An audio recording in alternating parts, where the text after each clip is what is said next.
Bonjour à tous et bienvenue sur le plateau de la Web TV pour une nouvelle émission de Parole de Sport. Aujourd'hui, je suis ravi d'accueillir sur le plateau Rougui Diallo, qui est triple sauteuse, ici présente sur le pôle espoir de Boulouris et accessoirement championne du monde junior cette année. J'accueille aussi Teddy Tango, championne du monde de triple saut en 2013, qu'on connaît assez bien ici sur Boulouris, et Laurence Billy, cadre technique, entraîneur à la FFA et puis responsable du pôle espoir de Boulouris. Alors avant de revenir sur une émission particulièrement colorée sur l'athlétisme et revenir surtout sur la superbe saison du Rougui, il y a quelques actualités qui se sont passées ce mois-ci au Creps, à commencer par la venue du secrétaire d'État au sport Thierry Braillard qui a visité le Creps et plus particulièrement le site d'Aix. C'était le 16 octobre dernier. Il avait été accueilli par le directeur du Creps, Jean-Jacques Janière. Autre temps fort du mois, la mise en place du premier séminaire olympique des entraîneurs et directeurs des équipes de France. C'était quelque chose qui était conjointement organisé par la MOP et par le CNOSF. On y reviendra dans une prochaine émission. Alors revenons tout de suite à ce qui nous intéresse aujourd'hui, l'athlétisme.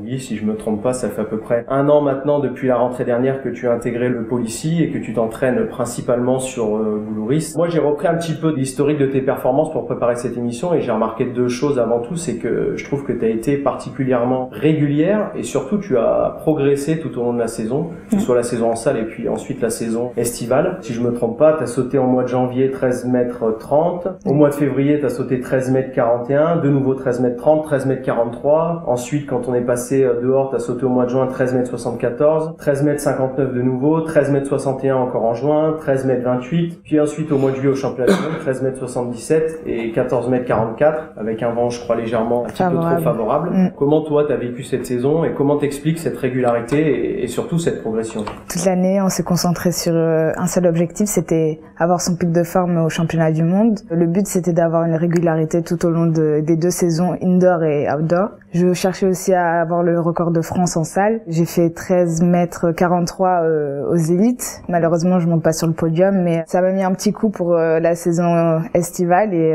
après, la perf est sortie au bon moment. Toi, Teddy, t'étais sur place, hein, c'est ça? Oui. T'as assisté à l'événement. J'ai trouvé vraiment imperturbable ce jour-là, particulièrement efficace. Comment tu t'as vécu cette expérience sur ce championnat? Le concours de qualif, ça s'est bien passé parce que je passe du premier essai. Et par contre, à la finale, je m'attendais pas à sortir une aussi grosse perf dès le premier saut. Puis il fallait que je reste vraiment dans le concours parce que Teddy m'a dit à un moment que il y a des filles qui allaient revenir, donc ça m'a mis la pression et du coup, j'ai même pas pensé à regarder le reste du concours ou à me réjouir des sauts que j'avais déjà fait précédemment. Donc je suis restée dans mon concours et finalement, j'ai réussi à faire un meilleur saut au 3e essai. D'accord. Et au 4e. Toi, Teddy, là, je te vois un peu hocher la tête, qui était sur place. Comment t'as vécu le truc depuis les tribunes?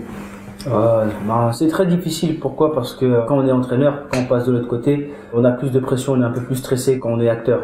Donc j'étais confiant, mais à la fois un peu perturbé par ce qu'elle pouvait faire, puisque je savais qu'elle pouvait c'était très loin. Mais la question était est-ce qu'elle pouvait le faire le jour J. Donc à l'échauffement, ça s'est bien passé. Quand elle sort le premier essai, j'ai compris que là c'était parti pour faire quelque chose de grand. Toi, Laurence, bon, t'étais pas sur place là-bas aux États-Unis, mais je pense que t'avais suivi cette finale avec attention, bien sûr. Comment t'as trouvé cette finale? Moi, en fait, j'étais en relation directe avec Teddy par SMS. Donc je suivais le concours via les images que l'on pouvait voir et via ce que Teddy pouvait en penser par rapport au saut. Donc moi finalement j'étais assez confiante dès le premier essai parce que je pouvais me permettre de dire moi comme Rougui ne me voyait pas que c'était déjà gagné au premier essai quoi. Je me souviens je t'avais eu au téléphone pour te dire qu'il y avait quelques images qui passaient et toi tu m'avais dit attendons le dernier on sait jamais et ça m'avait fait rire parce que moi finalement j'étais presque sûre gagner quoi. Même si je connais moins les filles qui sautaient au championnat du monde, ce qu'elle était en train de faire, c'était très bon quoi. Est-ce que tu avais senti quelque chose de différent? Est-ce que tu avais senti quelque chose qui allait se passer ce jour-là? Je sais pas, tu avais du feu dans les jambes, j'en sais rien. Comment t'expliques que tout est convergé pour que ça performe ce jour-là? Tout au long de l'année, on s'imagine les championnats, on s'imagine le concours dans sa tête, les courses élan, tout ça, mais ça se passe jamais comme on se l'imagine, donc c'était vraiment une grosse surprise. On a récupéré quelques images de la finale, on va les regarder ensemble. Alors Teddy, toi qui étais sur place, raconte-nous un petit peu comment t'as vécu ces instants-là. C'était des moments très forts dans le sens où quand elle pose 14,24 m au premier essai, je sais très bien que elle vient de donner un gros coup dans le concours, mais j'essaye de rester quand même pour qu'elle reste aussi concentrée dans sa finale. Et là, sur cet essai, à ce moment-là, je lui ai demandé de rythmer. Je sais pas si elle m'entendait. Je voulais qu'elle mette du rythme pour prendre plus de vitesse, prendre plus de risques. Et quand elle fait ce saut-là, il y en a qui disent que j'ai sauté. Je me souviens pas de ce moment-là. Mais non, c'est clair que quand j'ai vu ce saut-là, j'étais pas impressionné. J'ai toujours dit que Rougui pouvait faire de grandes choses. Et même ce jour-là, quand elle fait 14,44, je lui dis qu'on n'a pas eu la cerise sur le gâteau. Le fait de réaliser quelque chose, c'est costaud quand même. Toi, Laurence, qu'est-ce que t'en penses? Est-ce que d'un point de vue technique, où il s'est passé quelque chose sur cette finale pour exploser sa perf à ce point? Si c'est passé quelque chose, j'en sais rien. Moi, je pense que le gros premier essai a changé beaucoup de choses sur le concours, hein, parce que quand on fait un gros saut en premier, après on est un peu, même si on a peur que les filles reviennent, en tout cas on sait qu'on a réalisé ce qu'on devait faire, ça libère un petit peu. Bon après, et ça t'est dit, on parlera beaucoup mieux que moi, il y a encore des choses à améliorer. Donc ce qui laisse envisager plein de choses quoi. Donc super contente. Pas surprise réellement parce que on savait que Rougui pouvait faire de grandes choses et qu'elle était prête pour les faire au championnat du monde quoi. Teddy avait tout mis en place pour ça et puis je pense que le fait que Teddy soit là-bas aussi il a joué pour beaucoup dans la confiance que Rougui pouvait avoir ce jour-là quoi. On va regarder un petit reportage sur un stage Génération Athlée 2020 qui a eu lieu là pendant les vacances de la Toussaint sur Boulouris avec, si je me trompe pas, c'était tous les juniors ou tous les espoirs des équipes de France. Quelques minimes, des cadets, des juniors et quelques espoirs, mais tous ceux qui sont dans les collectifs équipes de France effectivement. Ouais. D'accord, donc on retrouve un reportage sur ce stage qui a eu lieu ici sur Boulouris pendant les vacances. Bon Thierry, on est sur un gros stage là pendant ces vacances de la Toussaint avec tout le collectif 2020. Donc est-ce que tu peux nous dire un petit peu quel est l'objectif de ce regroupement après une saison qui me semble-t-il a été très bonne pour tous ces jeunes? Effectivement, une bonne saison et donc déjà on est content qu'ils se retrouvent et c'était un des premiers objectifs. Tous ces moins 18, moins 20 qui ont brillé cet été sont contents de se retrouver et donc on essaye de leur faire comprendre qu'il y a une nouvelle saison qui doit se préparer et c'est hyper agréable parce que on retrouve déjà du répondant, ils en sont conscients, ils sont motivés comme jamais et on essaye de faire passer les messages qu'on a à faire passer concernant des problématiques de diététique, de préparation physique, de préparation mentale, de préservation de l'intégrité. On a fait beaucoup de choses avec le médical. On a le médecin des équipes de France qui est présent. On a des kinés, podologues. Notre but sur ce stage, c'est effectivement de leur présenter tout un tas d'options qu'ils doivent mettre à leur actif pour se préparer au mieux possible. Il y a des parrains qui sont venus sur des athlètes âgés. Il y a des groupes de travail en salle, des petites réunions. Comment s'est structuré tout ça? On s'est répartis sur des groupes de sauteurs, de lanceurs, d'épreuves combinées, de coureurs de demi-fond. Toutes les disciplines sont représentées et par rapport à ça, ils ont des créneaux où il y a entraînement et des créneaux où ils tournent sur différents ateliers. Concrètement, pour tout ce groupe, pour tous ces jeunes, quelles vont être les prochaines échéances à compter de la saison prochaine? Des échéances déjà intéressantes. Pour les moins de 18, les championnats du monde en Bolivie. Pour quelques-uns, ils sont pas très nombreux. Les moins de 17, il y a les Foges, les Jeux européens pour les jeunes. Et pour ceux qui étaient dans les plus âgés de l'année dernière, on a les championnats d'Europe junior en Suède et les championnats d'Europe espoir en Estonie. Salut Leslie, merci de prendre le temps de répondre à nos questions. Alors tu es ici en tant que parrain de ce stage, tu reviens ici sur Boulouris. Déjà, comment vas-tu? Quelle est ton actualité? Qu'est-ce que tu deviens? Qu'est-ce que tu fais dans la vie maintenant? Qu'est-ce que je fais? Je continue encore à m'entraîner, mais je fais pas mal de choses à côté. Je fais du coaching un peu personnalisé, j'aide un peu au travail de pied, de renforcement, de course un peu avec les rugbyman au Stade Toulousain. C'est pas mal déjà d'activités dans ma semaine. Toi, en tant qu'athlète expérimenté, tu as quand même une longue et belle carrière derrière toi. Aujourd'hui, avec ton expérience et avec ce recul, quel est le message que tu peux leur faire passer? Le premier message que je peux leur donner, c'est profiter. Amusez-vous tant que vous êtes cadet junior parce que c'est les meilleures années. J'ai beau avoir fait des Jeux Olympiques, des finales et tout ça, des médailles. Moi, mes meilleures années restent quand même cadet junior parce que c'est le temps d'insouciance. Il n'y a pas trop de sponsors. On court pour retrouver ses potes, ce qui est un peu moins présent quand on grandit, ce qui est normal. Donc voilà, c'est profiter de cette insouciance. Et après, dans un second temps, voilà, on a la chance de faire un sport qui nous fait voyager, de vivre de notre sport. Donc il faut vraiment profiter de tous les instants qu'il nous apporte. C'est clair qu'il y a un fort potentiel. Au fur et à mesure des années, ça va un peu s'affiner, mais voilà. C'est bien aussi que la Fédé réunisse tout le monde comme ça pour qu'il y ait une petite émulation et qu'en grand championnat, tout le monde puisse se soutenir parce que c'est vrai que c'est pas toujours facile. On a Aldo là qui est juste derrière nous, qui a été un de tes entraîneurs il y a un petit bout de temps. Qu'est-ce que t'as apporté la rencontre que t'as eue avec lui? C'est une rencontre assez extraordinaire. Je dois beaucoup dans ma carrière parce que dès qu'il m'a vu, il savait que j'étais pas trop motivé pour faire de l'athlé. Il m'a emmené à l'INSEP avec François Pépin pour me motiver et c'était pour moi le début du commencement. Et c'est vrai que c'est pas tous les entraîneurs qui auraient emmené un athlète qui était soi-disant un bijou à l'état brut vers un autre entraîneur alors qu'il aurait pu lui s'occuper de moi. Et puis bon, le beau pied de nez, c'est que j'ai commencé par la longueur et puis je suis arrivé aux 400 mètres et puis j'ai battu son record, donc je suis content. C'est vrai que Rougui, il n'y a pas que toi qui t'es illustré brillamment sur les championnats du monde junior cet été. Il y a eu des bons résultats au sens large. Quel regard tu portes là-dessus, Laurence? C'est vrai qu'il y a longtemps qu'on n'avait pas eu de si bons résultats, quelles que soient les catégories, que ce soit cadet, junior. Bon là, il y avait rien en espoir cette année, mais il y a plein de jeunes juniors qui passent espoir et je pense que l'année prochaine sera ça. Il y a une grosse émulation, il y a une bonne ambiance, il y a des jeunes motivés et puis ce genre d'opération là qui existe depuis 1 an maintenant, moi j'aurais pas pensé ça imaginable il y a quelques années, de rassembler toutes les disciplines avec les entraîneurs perso de ces gens-là, avec le staff fédéral et de trouver une certaine émulation pour que tout le monde bosse dans le même sens quoi. Et moi je pense que ça y fait beaucoup. L'effet Gagny aussi, notre DTN, il fait aussi pour beaucoup parce que c'est quelqu'un qui rassemble, c'est quelqu'un qui communique, c'est quelqu'un qui aide les athlètes et je pense que cette ambiance fait que maintenant ça se ressent aussi chez les jeunes et pas seulement chez les seniors. Quel regard tu portes dessus, Teddy? Toi tu côtoies plus les seniors, tu t'entraînes aussi de ton côté, mais en même temps tu côtoies un peu tous ces jeunes, tu suis Rougui, je pense que tu as un regard assez global sur la situation. Comment tu vois cette génération arriver? C'est une génération qui va arriver très très forte. Attention, on dit génération de 2020, mais il y en a quelques-uns qui seront déjà là en 2016, dans 2 ans. On a par exemple William Bellossian qui a gagné les championnats du monde junior et qui en même temps a amassé le record du monde. On a aussi quelques petits jeunes un peu par-ci par-là, sur la perche, sur le décathlon, un peu dans toutes les disciplines où ça monte pas mal. Il y a une bonne émulation, il y a une bonne dynamique de ces jeunes. Il faut qu'ils continuent tout simplement, parce que ce qu'ils font, c'est rare. C'est pas arrivé de manière très fréquente en équipe de France. 3 médailles d'or au championnat du monde junior, je sais pas si c'est déjà arrivé en France. Non, on a déjà eu 2 médailles d'or. Par exemple, la génération de Christophe Lemaître et moi-même, on avait fait 2 en or. Il y a déjà eu par exemple 1 en or, 1 en argent, 1 en bronze, mais 3 en or, ça s'est jamais fait. C'est pour le moment la meilleure génération Et un record du monde sur 100. Et un record du monde, donc c'est là pour l'instant la meilleure génération qu'on ait vue en France. D'accord, bon ça c'est de bonne augure. Toi Rougui qui a vécu à l'intérieur de cette équipe de France, est-ce que justement cet effet de groupe, cette bonne ambiance, ça a pu à un moment contribuer à ce que tu perfes et à ce que tu te sentes bien justement dans une compète aussi importante? En quoi le groupe a pu t'aider? Tout au long de l'année, on est rassemblés et on se crée des amis. Ça fait plusieurs années qu'on a formé un petit groupe. On se retrouve souvent sur les sélections, tout ça. C'est sûr que sur les grandes compètes, ça aide pour faire passer le temps et pas penser à son concours et pas stresser et se focaliser que sur la compète. Ils sont là, on joue aux cartes, on se balade sur le campus, tout ça. Et cet été, par exemple, ça nous a beaucoup aidé parce que franchement, il y avait de bons délires et moi, j'en garderai vraiment des bons souvenirs. C'est vrai que Rougui, t'es arrivé ici en septembre l'année dernière, donc en septembre 2013, c'est ça, si je me trompe pas. Et t'as commencé à entamer une collaboration ici avec Laurence et puis aussi avec Teddy qui te suit depuis un petit moment. Comment cette collaboration à 3 se met en place? Si j'ai bien compris, Laurence, tu t'occupes plus, on va dire, de la partie course et Teddy peut-être de la partie saut, mais ça c'est peut-être que dans les grandes lignes. Comment tout ça s'organise?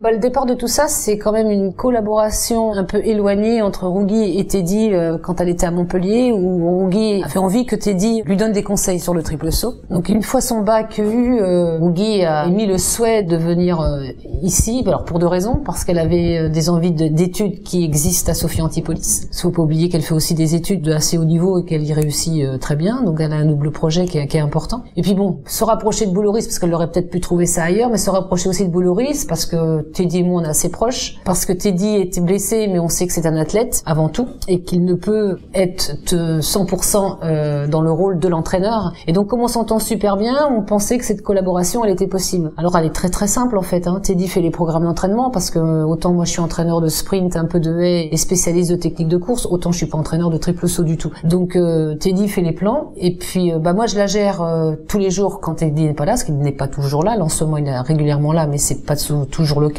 Et puis il y a un retour entre Teddy et moi sur de la vidéo, sur des choses. Et c'est vrai que moi je m'occupe plus principalement de la technique de course et de la course. Et pour tout ce qui est tout le reste, c'est Teddy. Quand il est là, c'est lui qui le gère. Quand il est pas là, je prends la vidéo, j'envoie à Teddy et un retour entre nous 3. En fait, ça peut paraître très compliqué, mais finalement ça se passe assez bien, quoi. Enfin, je sais pas ce qu'ils en pensent, mais en tout cas moi, qui pouvais avoir une petite appréhension de ce qu'il y avait à faire, parce que je savais les compétences de Rougui, je savais de quoi il était capable, et on n'a pas le droit de se planter avec des athlètes comme ça, quoi.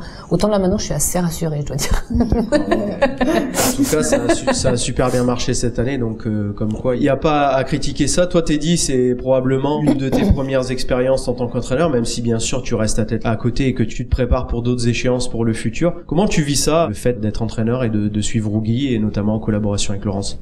Déjà, par rapport à Rougui, être avec Laurence, pour moi, c'était la meilleure collaboration possible. Pourquoi? Parce que on a la problématique du triple saut, où il faut aller très loin en termes de distance, mais pour aller loin, il faut courir vite. Et pour courir vite, je pense qu'il faut courir bien. Et la personne adéquate dans ce domaine précis, c'était Laurence. J'ai confiance en elle, j'ai déjà travaillé, je travaille encore avec elle. Pour moi, en tout cas, il n'y a pas mieux. Ensuite, quand on rassemble le cadre Bouloris, etc., en plus, c'est pas loin de ses études, en fait, on a, le cadre parfait pour Rougui. Pour moi, ça se passe très bien. Je fais les plans, j'envoie à Laurence, que Laurence donne son avis, son entraînement, et puis, elle gère ça parfaitement, puisque, on a les résultats au championnat du monde, il y a quelques mois. Pour l'instant, c'est ma meilleure expérience en tant qu'entraîneur. Tu construis des plans d'entraînement, c'est quand même pas rien. Une athlète comme Rougui qui a quand même déjà un sacré niveau. Comment justement tu construis ces plans? Comment tu t'organises? Sur quoi tu te bases pour faire tout ça? Forcément de toutes les connaissances que j'ai et de l'expérience que j'ai pu emmagasiner jusqu'à aujourd'hui, et aussi mon propre expérience, c'est-à-dire que quand je suis revenu en 2013 en gagnant les mondes à Moscou, je faisais 85-90% de mes plans tout seul, donc j'avais quand même un peu de bouteille. Quand on a une athlète douée comme ça, c'est pas super difficile, faut pas se louper sur des détails, mais à son niveau, ça va super vite. D'accord. Alors toi, Rougui, comment tu vis de l'intérieur cette collaboration, ce petit système à 3 en étant justement au centre de tout le dispositif? Système D. Ça se passe plutôt bien hein, parce que c'est les deux meilleurs dans leur domaine, donc je pouvais pas espérer mieux. Et puis ils ont tous les deux été athlètes avant d'être coach. Enfin lui il est encore athlète, mais Encore un petit peu. Mais du coup c'est pas que technique, c'est aussi psychologique parce que toutes les grandes compètes et toutes les préparations d'avant-saison et même les gros cycles d'entraînement, tout ça, ils savent comment gérer l'athlète. Donc ça se passe bien. T'as été performante, l'objectif que tu t'étais fixé, tu l'as atteint, t'es championne du monde junior, donc t'as atteint le top cette année. Vers quoi tu te projettes maintenant? Le top chez les seniors. Alors en termes d'échéance pour 2015, qu'est-ce que tu vas préparer dans un premier temps pour arriver à ça en 2015? Quelles échéances? Comment tu vas construire ça? Déjà il y a la saison en salle, il y a les Europes seniors en mars je crois, puis cet été il y aura les Europes espoirs, fin août il y a les championnats du monde de seniors, donc on va essayer de se démarquer dans les 3 compétitions. Laurence et Teddy, vous qui avez quand même un petit peu de bouteille, quelle est la marche qui reste à gravir et sur quoi il va falloir progresser justement pour atteindre le tout meilleur niveau des filles en senior? On est bien lancé, on a 14-20 en régulier, on a 14-44 un peu trop vanté. On sait que la numéro 1 mondiale est à 15,31 m, donc voilà, va falloir aller la chercher. Et pour ça, va falloir continuer sur ce qu'on fait, va falloir continuer à bien travailler au niveau de la course. Avec Laurence, on a pu déceler pas mal de soucis lors des championnats du monde que Rougui a pu rencontrer. Techniquement, il y a encore du travail, mais surtout ce qui est le plus impressionnant, c'est que physiquement, elle a encore vraiment beaucoup de choses à apprendre et son corps va encore se développer dans les prochaines années, et c'est ce qui est très intéressant pour sa progression future. Donc on va essayer de vraiment être très réfléchi dans ces 3 domaines, et normalement ça devrait aller. Et puis bien sûr aussi faire attention aux problèmes de santé qui peuvent venir, arriver. les blessures, essayer d'être pro sur tous les domaines. Comment tu vois les choses, toi Laurence, d'un point de vue technique, d'un point de vue organisation? Quels sont, on va dire, les grands axes de progression de Rougui par rapport à son profil et par rapport à ses qualités, et aussi peut-être à ses défauts, ou en tout cas à ses lacunes? De toute façon, elle peut progresser encore dans tous les domaines, que ce soit le problème physique, que ce soit le problème technique de saut, que ce soit le problème technique de course, que ce soit en vitesse. En fait, elle commence juste sa progression, quoi. Donc si elle continue comme ça. En fait, t'es un peu nul. En fait.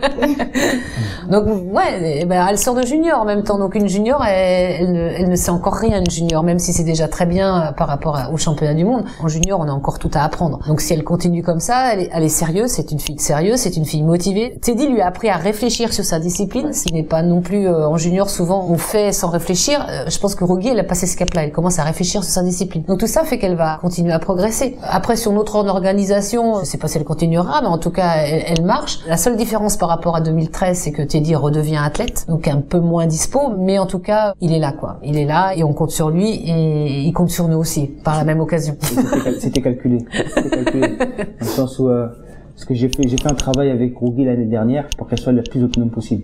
C'est fait exprès parce que je savais que quand j'allais reprendre le chemin des entraînements et des compétitions, elle allait être moins avec moi. Donc il va falloir qu'elle sache s'auto-gérer et qu'elle sache ressentir ce qu'elle fait pour pouvoir s'auto-corriger de temps en temps, même si l'œil d'un coach est toujours mieux. Elle va anticiper le coup, en fait. Tous les athlètes ne fonctionnent pas comme ça. Il y en a qui aiment se faire un petit peu driver du début à la fin, même des athlètes assez expérimentés. Toi, tu as cette réflexion-là. Comment toi, tu vois les choses, Rougui, sur justement cette autonomie et cette capacité à analyser et à comprendre ton entraînement dans ses détails? C'est sûr que ça aide parce que l'an dernier, avant que j'arrive, même, je connaissais vraiment rien du tout au triple saut. Mais vraiment rien. Même pas le triple saut en lui-même, c'est la technique, la course, tout ça. J'étais partie vraiment de zéro.